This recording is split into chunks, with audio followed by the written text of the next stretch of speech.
Be heard, be heard, be heard!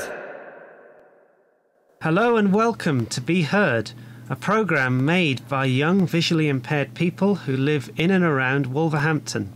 It's called Be Heard because we wanted our feelings to be heard. It's about our ideas and the world we live in. I'm Andy. And I'm Will, and we have the rest of the gang with us as well. Say hello, everybody.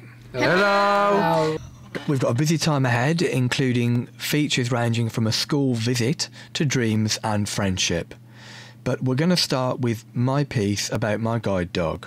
I am now able to say that I have qualified with my first guide dog, whose name is Ushi, and this name originates from Scandinavia. And I'm proud to say to all the males who are listening to this radio article that Ushi is the first woman that actually listens to me. I began by asking Denise Pope, who is a guide dog mobility instructor for the Shrewsbury district team, how can a guide dog help with the orientation of a blind or partially sighted person? Blind person must have orientation skills, all right, because they must need to orientate themselves with the traffic. All right, then once they've aligned themselves with the traffic, they'll set themselves off. So once they're travelling in a particular direction, either with the traffic on the right or the traffic on the left, the dog's role is then to take them safely around every obstacle.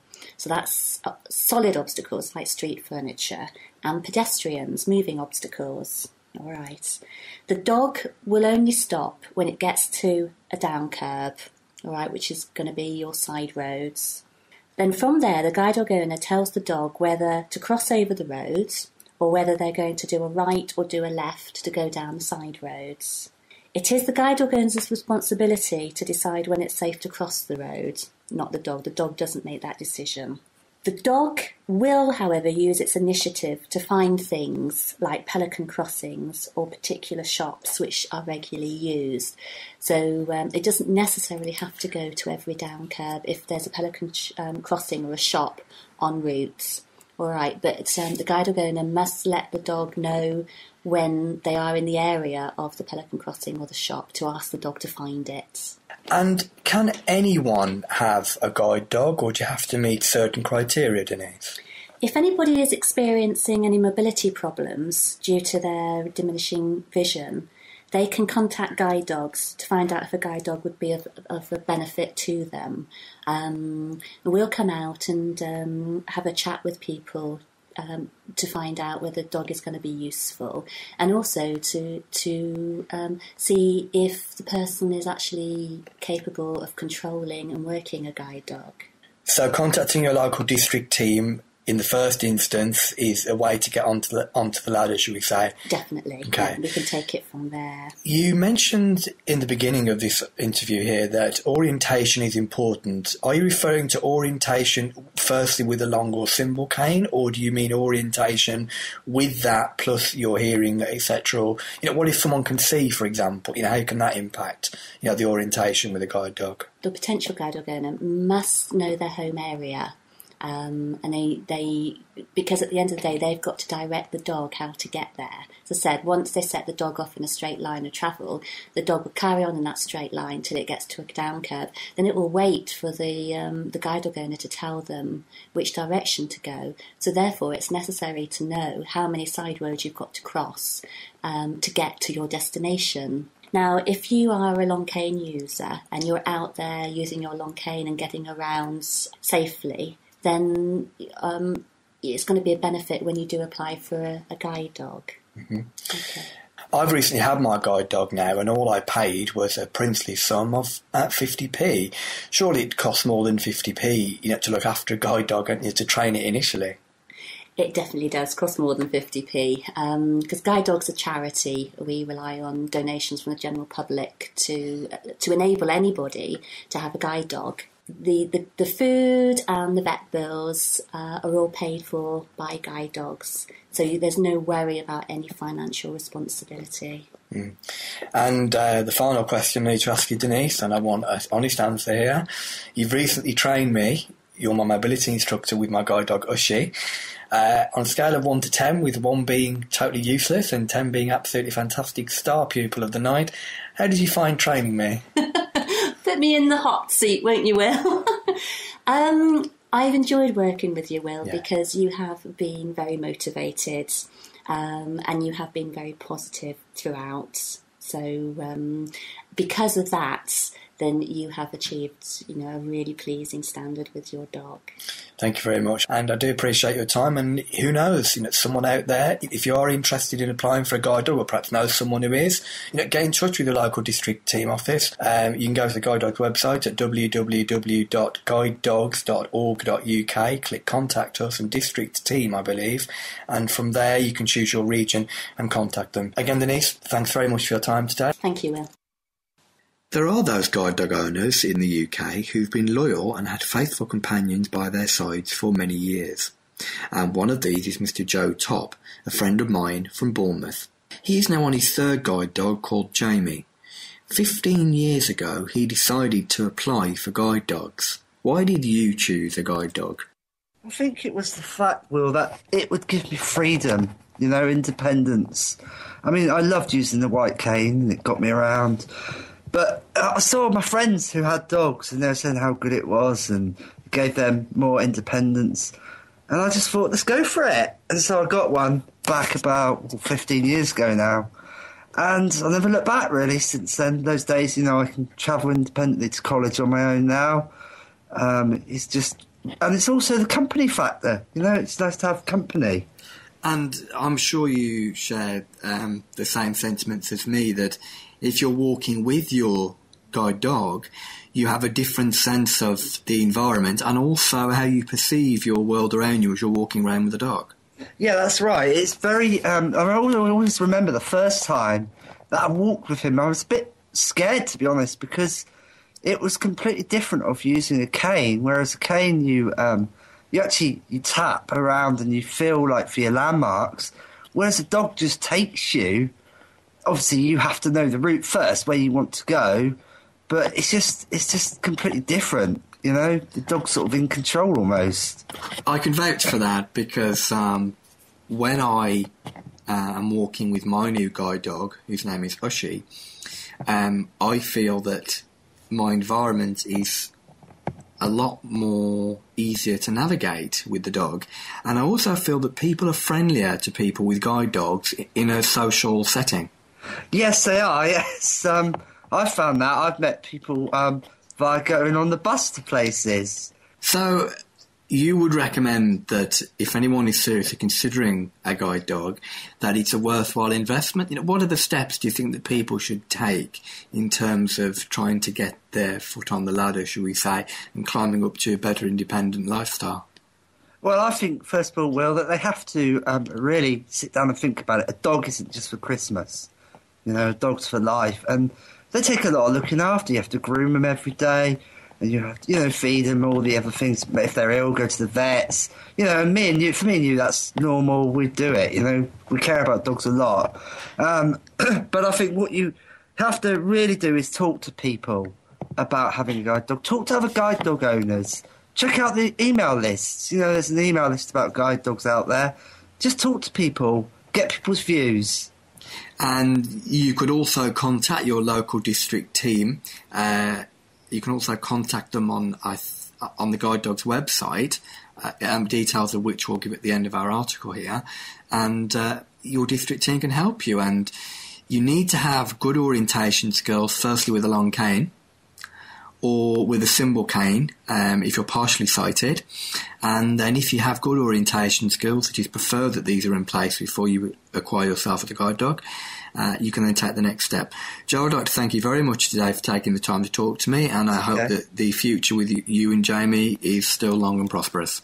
Thank you, you too. So, all of us involved in this article hope that your eyes have now been opened and your sight restored as to how guide dogs can assist you and that you are not in the dark.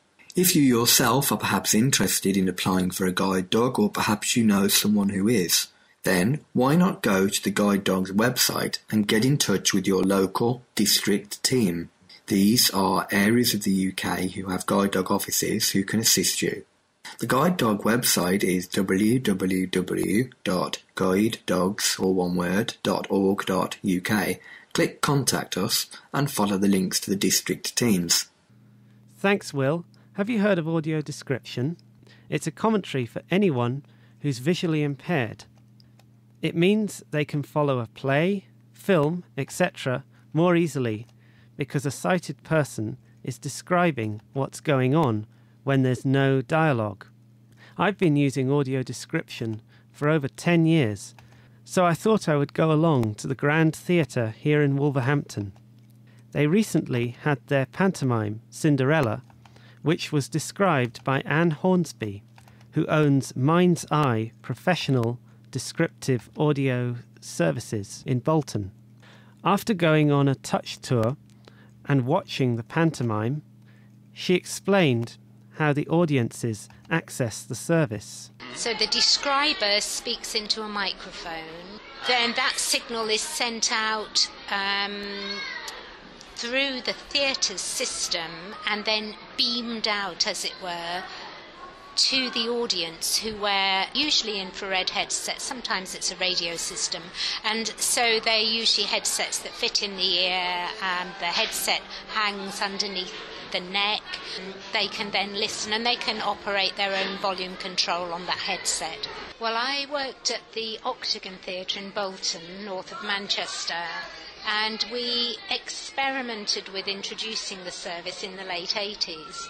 And I believe there was only one other theatre in the country that was operating the service at that point. That was the Windsor Theatre Royal.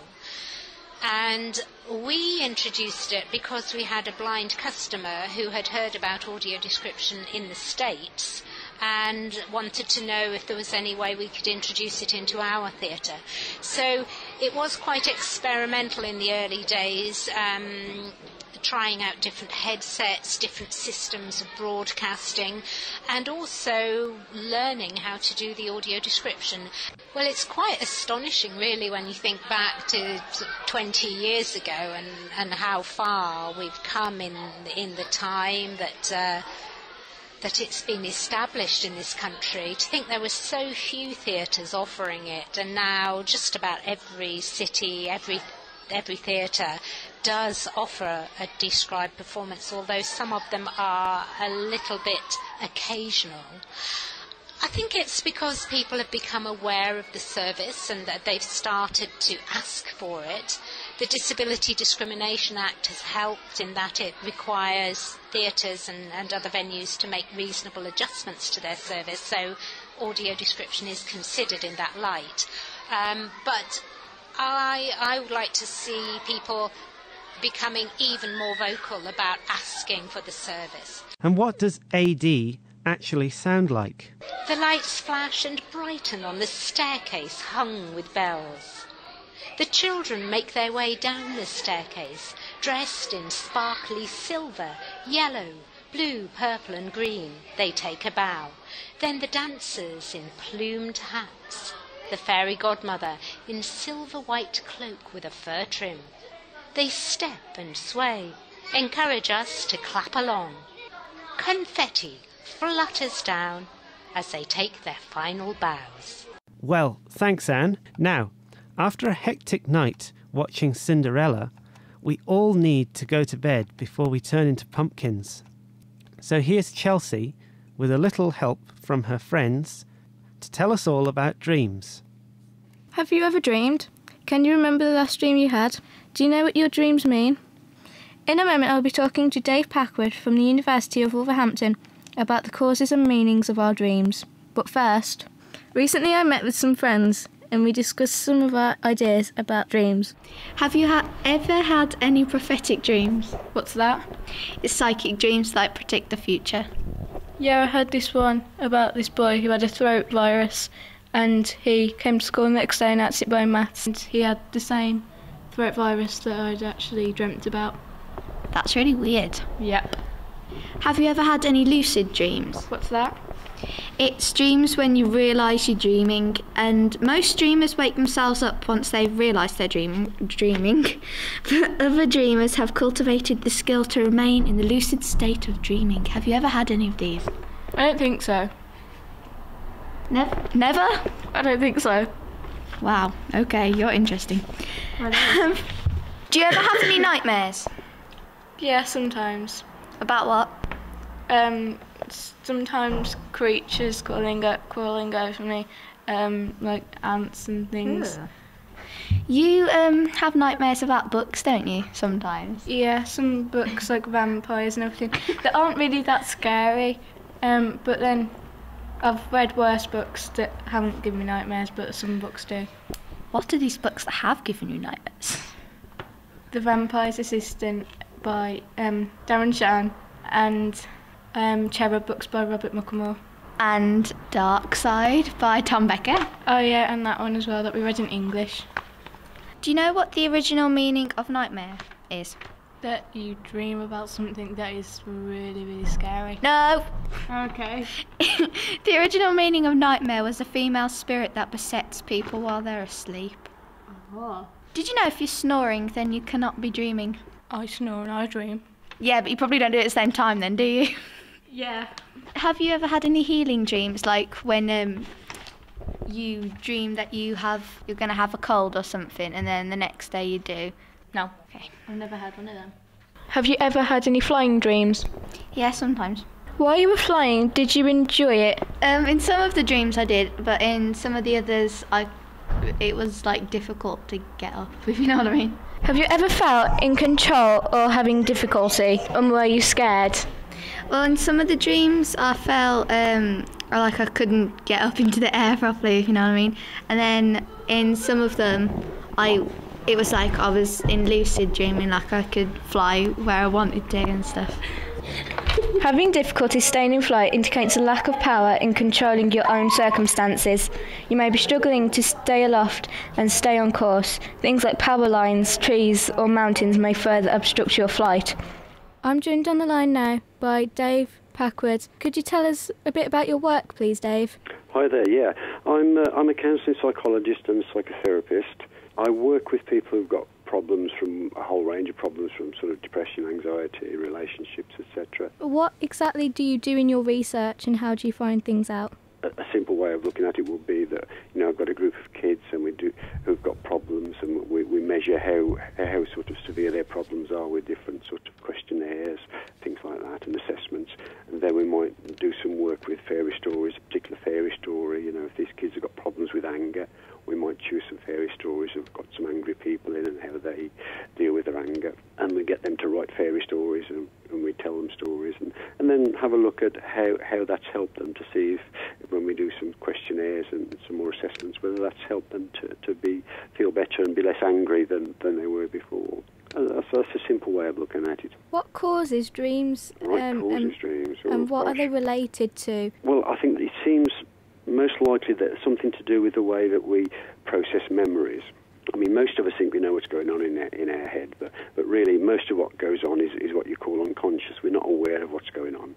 And during the day, we're thinking about a small amount of what's going on in our head we're conscious of, we're aware of. But during the day, we get lots of information coming into our head, lots of things going on, lots of sensory inputs, sight, sounds, things going on around us. And all that is sort of pouring into our brain all day. And one sort of general idea is that when we go to sleep, the dreams are sort of trying to sort out some of those memories and sort of put them into different categories and store them away with the right emotions and things like that. But we're not absolutely sure why we dream, but certainly everybody does dream. And the one thing that sort of we do know about dreams is if we get frightened or we get traumas or there's a lot of things happening to us which are not good, that will increase our anxious dreams, things like nightmares, and we'll have sort of dreams that might frighten us in the night and wake us up in the night. And again, it seems to be that that process is about trying to sort out those memories, trying to get some sense in those sort of frightening things that have happened to us. Sometimes if the trauma is very severe, we sort of get stuck with those nightmares and they keep on repeating again and again, sometimes for years and years and years, sometimes throughout somebody's life. So sometimes troops who've been in terrible wars or people who've been in accidents, and they can't, the memory's that bad that they can't process it. They just keep on getting the nightmares for most of their lives until they can get some help with it. Thanks very much to Dave Packwood for joining us on the show. Okay, nice to speak to you then. Good night. Dave Packwood is a lecturer at the University of Wolverhampton, and we're very grateful to him for joining us on the show. This is Chelsea Cartwright reporting for Be Heard. So, that was very interesting, Chelsea. I believe you have a condition called RP. What does that stand for? It stands for retinitis pigmentosa, and it means that you've got tunnel vision, so you can't see around the corners of your eyes and you can only see straight ahead. Okay, so how does that affect you in day-to-day life? It means that I can't see to go many places, but the things I do okay. Well, thanks very much, Chelsea. Okay. And now it's time to flex our muscles and move on to look at karate. Okay, thanks, Andy. That's great. I'm now sitting with Ashley in the studio, and Ashley, I believe that you're into the martial art of karate. Is that right? Yes. And how long have you been into this sport? I've been into it since December 2008. Okay. I myself am into judo because they say if you've got no sight, judo is the best sport because it's physical contact. So yes. How do you, as a partially sighted person, find the kicks and punches associated with karate? Quite easy, really. If I'm just told where the bag is or the boxing gloves, if I know where they are, you're just able to focus on them and then hit them or kick them. So how far have you got with your karate? Have you got to a certain belt or? Well, our group were advanced straight onto our red belts, and then we worked towards our yellow belts last summer, and that's how we currently stand. Okay, and are you treated differently being partially sighted when you're up against someone who's fully sighted with your karate? No, because the group is entirely made up of visually impaired or blind people. So you do have totally blind people as well? Yes. We've got 2 totally blind girls, and the rest of us are partially sighted. I may have to look into it then and add it to my list of judos, so we'll all have to watch out. And that's the same with your opponent as well? Yes. Like when you were yeah. So you're a bit of a sporting legend, I believe. So you're also into your football. Yes, and, I am. And we believe you're doing a piece for us on the wonderful team of Wolverhampton Wanderers. Yes. Through good times and bad, disaster and success, Wolves have seen it all. They used to be one of the best teams in the world, and even now they've returned to the top and last season were promoted back to the Premiership. After losing their former glory, their journey took them on a long and rocky road through promotion and relegation. I have been a fan all my life and have grown up watching their highs and lows. Despite never watching them at Molineux itself, on many occasions I've seen them on television. Now, as I said earlier, I have never been to Molineux to see a match itself. I have, however, paid 2 visits to Molineux as part of school trips. The first was part of a maths-based trip and involved walking around the seating and playing areas and doing tasks such as measuring the length and width of the pitch. I felt very privileged to visit the ground itself. The second visit to Molineux was a full tour of the stadium, including the changing rooms and trophy area. Me and some other pupils from my school got this opportunity after being participants in weekly football sessions at the Wolves Academy Dome at Aldersley with people who worked for Wolves itself. I can't remember their names, but one of them was bald and played for the England under-16s visually impaired team. I enjoyed these football sessions and the full tour of Molineux a lot. No particular Wolves matches stick out in my mind. All of their triumphs have some kind of meaning to them. One particular match where they lost, however, sticks out in my mind.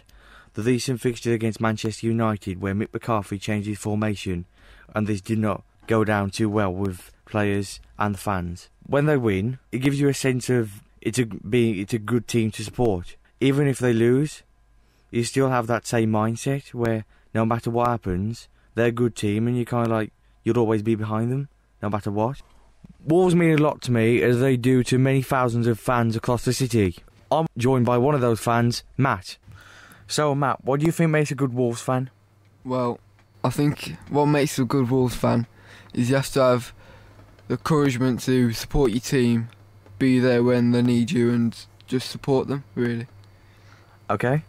What makes Wolves a good team to support? Well, I don't know, really. It's just a team that I've liked since I was small, and it's been running in my family about that team.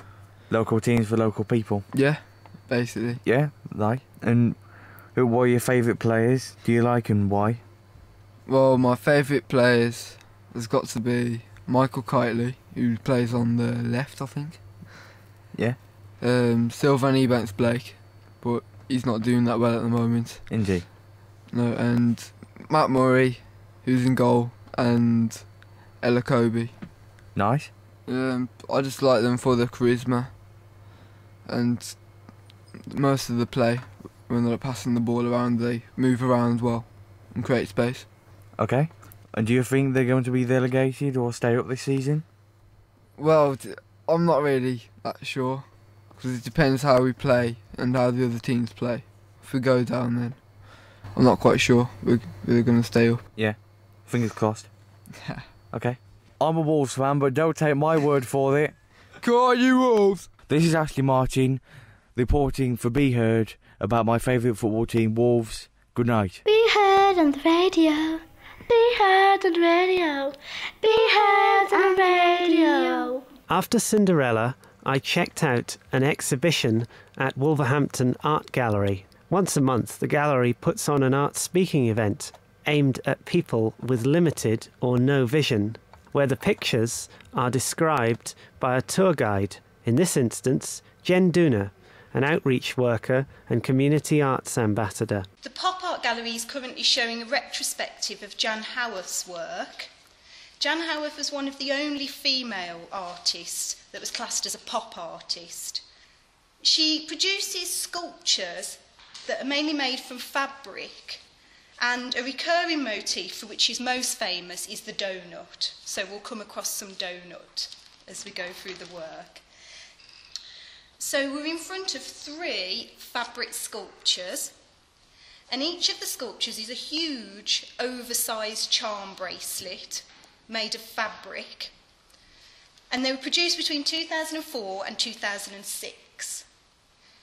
The bracelets are open and stretched out so that you can see all of the charms clearly hanging down. Then I spoke to Ray Gormley, who is visually impaired, about what he got out of Jen's description. I've got 2% or less of vision in one eye, and given the time that people take to describe things, and standing or sitting and looking at the piece, I see more, because it takes you longer to take in things when you've as little sight as I have, and there are things you simply don't pick up, and it augments and sometimes changes entirely my perception of what I'm seeing, and makes me realise I'm looking at a more profound or detailed piece than I realised, and it gives me more of a hook into art and the way the visual world works, although that's even more true for people who can't see at all.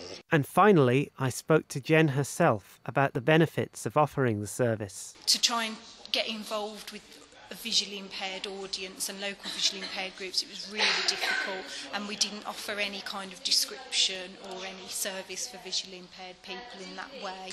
So once we went on the training, and now we've initiated this programme of talks once a month, it's a whole new thing for us, so we wouldn't have been able to do it before. For me personally, it's that it gets me more engaged with the work. So if I'm preparing a description about a particular piece of work, it makes me study it in depth, really in depth. So I feel like I get to know a piece of work inside out, and a lot of the time when you're very busy on in your day-to-day work, although I work in a place surrounded by art, before you know it, you walk on by and you don't get time to look at things in depth. So it really gets me studying a piece in depth. And then the other thing I really enjoy about it is that when we do the talks, it's the discussion that comes about from the talk, and I love hearing people's opinions and questions, and we always have a really great discussion. As part of your preparation, what's the main thing that you do? The main thing is spending time in the exhibition with the pieces of work. It's really about looking at the piece of work in depth, asking questions about the piece of work. How's that made? Why does that look like that? What does that mean? And so I spend a lot of time actually in the gallery in front of the piece of work I'm going to describe, and just immersing myself in it. And then following on from that, there'll also be research about the artist and the type of movement they were involved in, and that contextual information then follows, and those two things together, they kind of create your description and your talk then.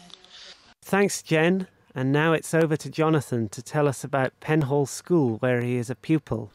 So, this is me in a life skills room. We have an oven and a sink. I'm watching about cooking in here. Next, I'm going to introduce my teachers. This is me talking to Mr. Bonnet about English, arts and media. In English, what do you have to do? Well, I like the children to concentrate on their reading and their writing skills. We love doing poetry and writing our own and reading poetry. We like to put on plays and we study novels and stories. I hope we have a lot of fun, but there's a lot of hard work as well, learning spellings and grammar and things like that. What is arts and media is new to us? Yes, the Arts and Media course is a BTEC course and it's the first time we've done it at school. And this term we've been working on the performing arts side of it, and we've worked on voice and body movement and emotions and feelings, haven't we? Yeah. Hello, Mr. Morgan. With facilities we do in PE and swimming. The facilities we've got a swimming pool, a hydrotherapy pool that is. We've got an arena where we do most of our sports. We have got a hall where we do other sports. We've got the woodland for outdoor adventurous activities, the playground and the soft play area. Which activities can we do in PE and swimming? What is your favourite bit? Is that an extra bit added on the end? Yeah. What activities can we do? We do lots of sports, from basketball to curling, bocce. We can do rowing. We do archery. There's a zip wire outside, an abseil. We can do orienteering in the woods with problem solving. Everyone gets to go swimming, either at the pool here or we can go to Central Baths in Wolverhampton. So there's lots and lots of different activities. And what's my favourite bit? Home time. What's my favourite bit of working at Penhall School? The kids. The best thing is the kids. They're always enthusiastic and keen and happy to be in PE and always try their best, and most of them are very polite and well behaved. So definitely the best bit for me is the kids. Thank you, Mr. Morgan, for having us. And we'll see you again soon. Now we're joined by Mr. Bird, my music teacher. Well, Mrs. Bird, how do you like music?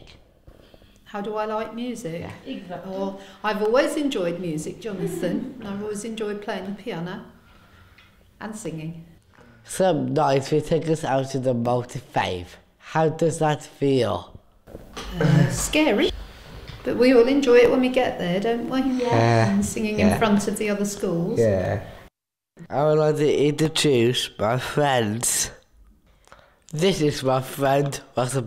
With CTPC we have Russell. I have spina bifida and my feet was turning. In Part 16, what's your favourite lesson?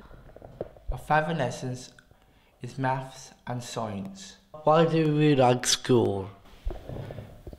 I like school because it's a great opportunity with kids with disability to help people learn and learn new things and give them some great trips to go out. But how long do you be friends with me? I'll be friends with John Hamley for not much too long. Thank you, Russ. See you again soon. Thank you. Thank you, boss.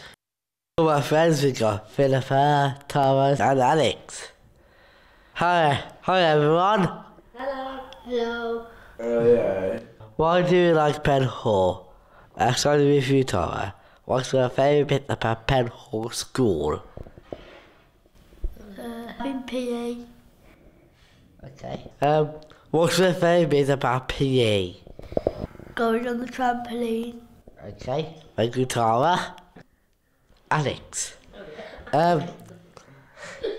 Why do you enjoy coming in the taxi with me and Jude and Minnie? Why do you like it? What do you think about me in the taxi? You are fun. That's what John is.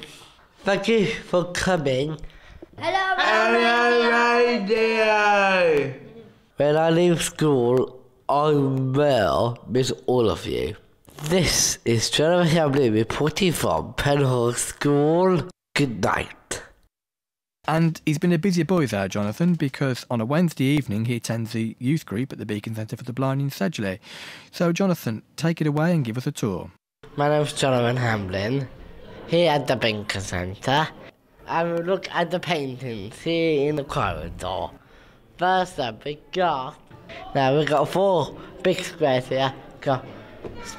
We've got medium circles here in one section. And this big circle here, we see is coloured. We've got smaller circles here in the other section. This is different colours, and those are lovely shape, and it looks like a big, like a firework. And over here we've got, look at this different coloured, rainbow coloured squares, shapes. It's like it's like a sunflower, and it's like a splot as well. We love all the paintings here. Well, sure then, let's go down here. Bring the plug, please. I'm here to talk to Jack.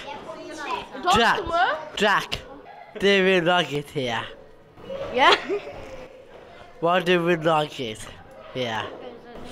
Fun, got lots of stuff to do, never bored. What do we do in the Beacon Centre? Play out stuff, can do lots of stuff, ping pong and pool and all sorts. Thank you, Jack. Right. Let's go in here. Quiet down, please.